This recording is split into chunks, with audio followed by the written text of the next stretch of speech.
Hello everyone, Deepti food में आप सभी का स्वागत है। और आज हम बनाएंगे कोहड़ा और पुई साग की बहुत ही लपेटदार वाली सब्जी, यानी कि रसीली वाली सब्जी। आप इसे बिना दाल के ही साग के साथ खाना खा सकते हैं आराम से। तो ये लेते हैं मैंने पुई साग और ये कोहड़ा लिया है। ज़्यादा नहीं लिया है, थोड़ा ही बनाया था, पर ये भी ज़्यादा हो चुका था।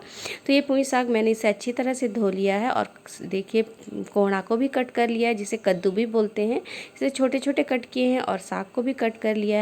साथ ही उसके डंठल का चीरा निकाल के उसे भी अच्छी तरह से कट कर लिया है और साग को पहले मैंने धो लिया था। और अब हम क्या करेंगे, चूल्हे पे चढ़ाएंगे कढ़ाई और उसमें डालेंगे 2 चम्मच सरसों का तेल। और जब तेल गरम हो जाएगा तब हम उसमें डालेंगे बारीक कटा हुआ 1 बड़ा प्याज और 1 मिर्च और उसे हम हल्का सा भुनेंगे।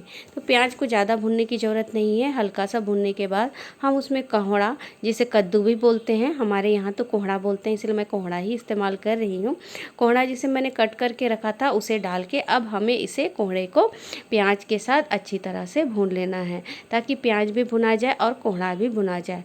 तो पुई साग के साथ कोहड़ा मिलाने से सब्जी बहुत रसीली बन जाती है, एकदम मस्त लपेटदार वाली, जिसे आप रोटी या राइस किसी के साथ भी खा सकते हैं। राइस के साथ खाएंगे तो दाल की ज़रूरत भी नहीं पड़ती है। और इसमें हम एक खास मसाला डालेंगे, पीली सरसों और पोस्तू का पेस्ट। तो मैंने ये पीली सरसों और पोस्तू का पेस्ट रेडी कर दिया था जब तक कि कोहड़ा फ्राई हो रहा था। तो देखिए कोहड़ा भी अच्छी तरह से फ्राई हो चुका था। तो अब हम क्या करेंगे, जो मैंने पेस्ट तैयार किया है पीली सरसों और पोस्तू का, उसे हम डाल के इसमें मिला देंगे। और कुछ हमें मसाले मिलाने की ज़रूरत नहीं पड़ेगी, यही मसाले इसके लिए काफ़ी होंगे। और हल्का सा पानी डाल के अब हम इस मसालों को अच्छी तरह से भून लेंगे, यानी कि पोस्तू और पीली सरसों को अच्छी तरह से भून लेंगे। तो इससे सब्जी जो बनाने से बहुत ही स्वादिष्ट लगती है और खाने में बहुत ही मज़ेदार लगती है। तो देखिए मैंने इसमें पानी डाल के अब इसे हम थोड़ी देर अच्छी तरह से भून लेंगे, जब तक कि पानी ना सूख जाए। और आप अपने घर में इस तरह से पुई साग और कोहड़ा बनाते हैं कि नहीं, मुझे कमेंट करके ज़रूर बताइएगा। और जब ये अच्छी तरह से सूख जाएगा, यानी कि पानी सूख जाएगा और जो मसाले हैं वो अच्छी तरह से भुना जाएंगे, तब हम इसमें डाल देंगे पुई का साग, जिसे मैंने धो के अच्छी तरह से कट कर लिया था। तो वही साग हम अब इसमें डाल देंगे और फिर हम इसे थोड़ी देर भूनेंगे। तो इस तरह से पुई साग बनाने से बहुत स्वादिष्ट लगती है, अच्छी बनती है, रसीली बनती है। तो एक बार आप इस तरह से मेरी तरह से पुई साग ज़रूर बनाइएगा और मुझे कमेंट करके ज़रूर बताइएगा कि आपको मेरी ये रेसिपी कैसी लगी। और अगर आप मेरे चैनल पर नए हैं तो मुझे लाइक, शेयर और सब्सक्राइब भी ज़रूर कीज लीजिएगा। तो देखिए मैंने इसे अच्छी तरह से भून लिया है और अब हम क्या करेंगे, इसमें डाल देंगे थोड़ा सा नमक, ताकि ये पानी छोड़े और जो साग है और कोहड़ा अच्छी तरह से गल जाए। तो मैंने थोड़ी देर भूनने के बाद अब इसमें थोड़ा सा नमक डाल देंगे, बाद में फिर से नमक का यूज करेंगे जब पानी डालेंगे तब। तो अभी मैंने ज़्यादा नमक यूज नहीं किया है, थोड़ा ही नमक यूज किया है और इसे फिर हम अच्छी तरह से भून लेंगे। तो इस तरह से साग भून भून के पकाने से बहुत ही स्वादिष्ट लगती है। और ये सारे काम हमें कम आंच पे करना है, तेज़ आंच में बिल्कुल भी नहीं करना है, तभी आपकी साग स्वादिष्ट बनेगी। तो देखिए मैंने इसे थोड़ी देर भून लिया था। तो अब हम क्या करेंगे, इसमें लगा देंगे ढक्कन, ताकि जो पानी नमक के चलते साग में पानी निकले और उससे साग और कोहड़ा अच्छी तरह से गल जाए। तो देखिए अब मैं ढक्कन हटा देती हूँ। 5 मिनट बाद मैंने ढक्कन खोला और देखिए कितनी सारी पानी हो चुकी थी। तो इसे दोबारा से भून लेंगे और दोबारा से फिर से हम इसे ढक्कन लगा के पकाएंगे। तो ढक्कन लगा लगा के थोड़ी थोड़ी देर में आप पकाते रहिए, साथ में आप दूसरा भी काम करते रहिए।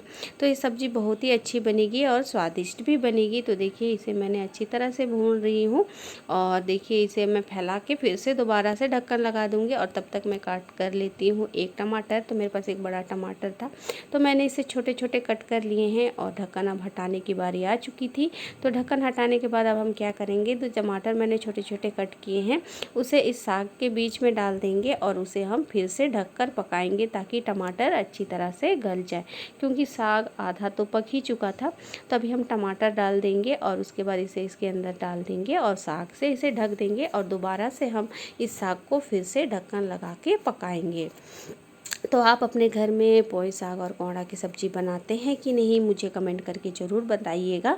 और एक बार ज़रूर से बनाइएगा, तो आपको ज़रूर ये रेसिपी पसंद आएगी और आपको दोबारा से इसे बनाने का मन ज़रूर करेगा। तो देखिए मैं दोबारा से अब ढक्कन हटा दे रही हूँ और देखिए टमाटर भी आधा गल ही चुका है। और उसके बाद अब हम क्या करेंगे, इसमें डाल देंगे डूबने जैसा पानी, ताकि जो भी साग या उसका डंठल नहीं गला है वो भी अच्छी तरह से गल जाए। तो देखिए फिर से हम इसे अच्छी तरह से भून ले रहे हैं और अब हम डाल देंगे इसमें पानी और साथ ही थोड़ा सा नमक, क्योंकि नमक मुझे कम लगा था, क्योंकि मैंने शुरू में ही नमक कम डाला था, तो मैंने डूबने जैसा पानी डाल दिया था। और अब हम क्या करेंगे, इसे अच्छी तरह से मिला लेंगे और उसके बाद हम फिर से इसमें डाल देंगे थोड़ा सा नमक। और इस तरह से मेरी मस्त वाली कोहड़ा और पोई साग की सब्ज़ी रेडी हो जाएगी। ज़्यादा मेहनत नहीं लगता है, स्वादिष्ट भी लगता है और इसमें भरपूर मात्रा में आयरन भी होता है। तो आप इस तरह से एक बार ज़रूर बनाइएगा कोहड़ा और पोई साग। तो थोड़ा सा मैंने नमक डाल दिया था और अब हम क्या करेंगे, इसे अच्छी तरह से मिला लेंगे।